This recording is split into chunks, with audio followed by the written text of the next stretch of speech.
Richard Gladwell here for Sail World, here with Dean Barker on the occasion of the christening of Team second AC72. Dean, so we talked to designers and others about the project, but what's the difference in this boat from a sailing perspective?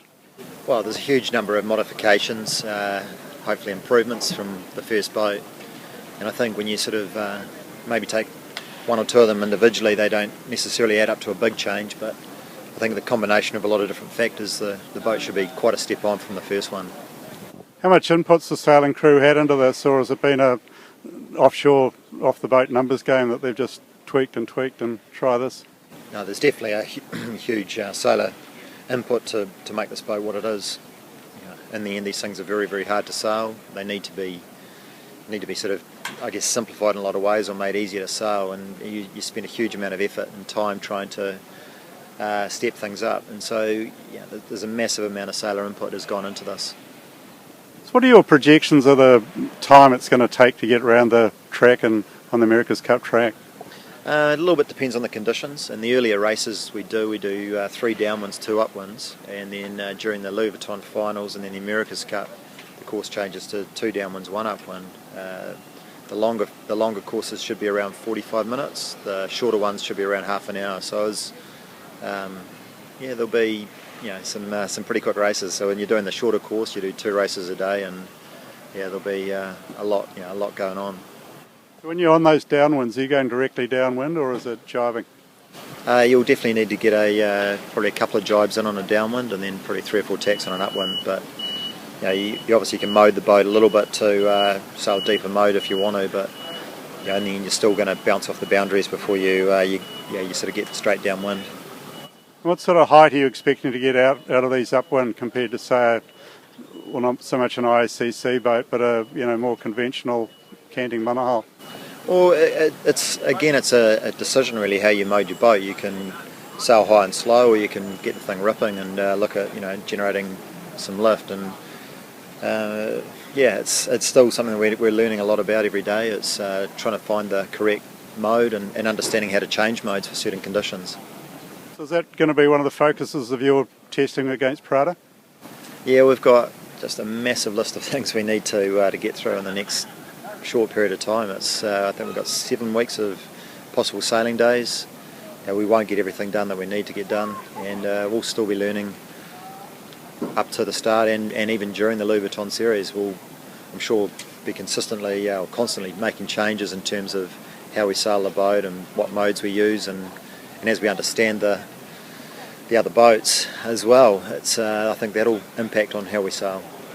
So what's your strategy with the Louis Vuitton, given that it's not really counting for points until the semi-finals? Are you going to use that to sort out boat moding and that sort of thing?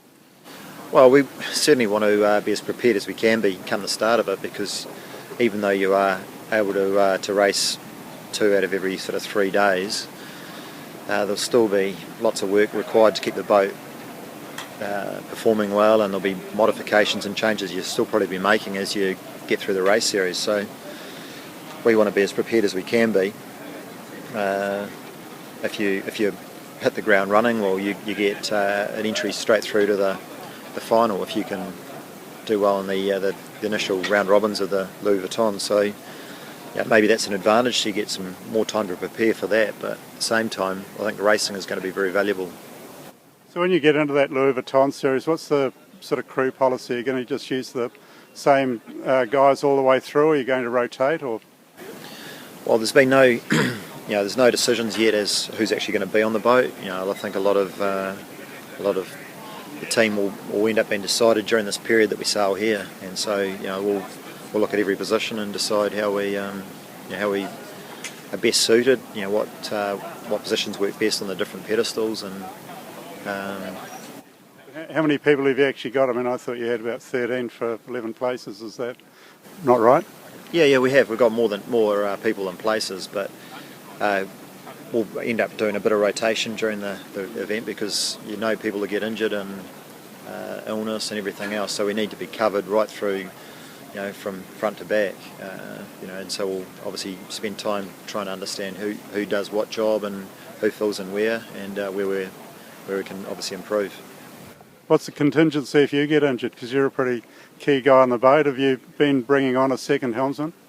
Yeah, we're obviously looking at how we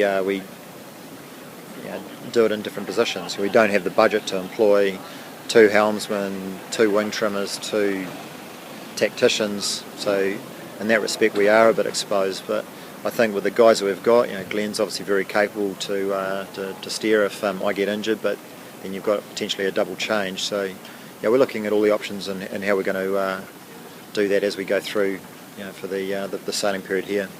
Is there going to be any sort of formal sailing crew announcement, or is it just going to sort of evolve and just that group of 13?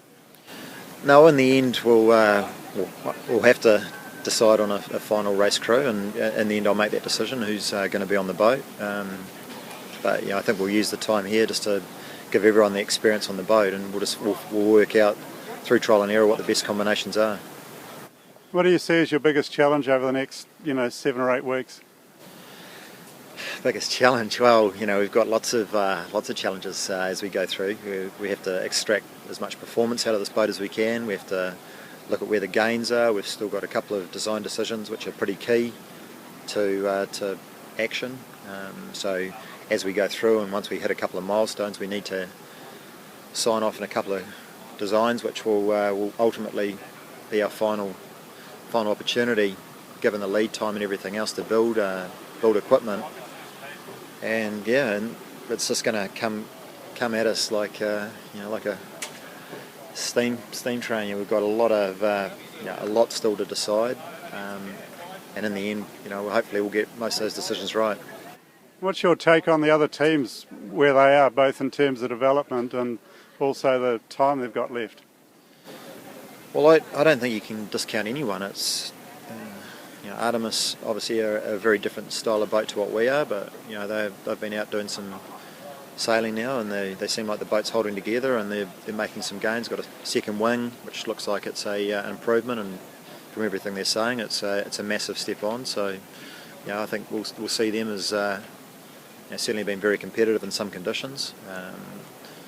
Oracle, well, we know they're a very strong team with unlimited resource, so they can pretty much react to whatever they see, and that makes them dangerous in itself. They've got a good sailing team, they've got a good design team, and they've got the extra time to prepare. So they'll bounce back, and they'll be very strong as well.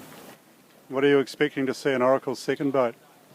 Well, it's interesting when you see the photos. From what we've seen so far, it doesn't look too different from boat 1, but until we see the thing on the water and everything else, you don't really know.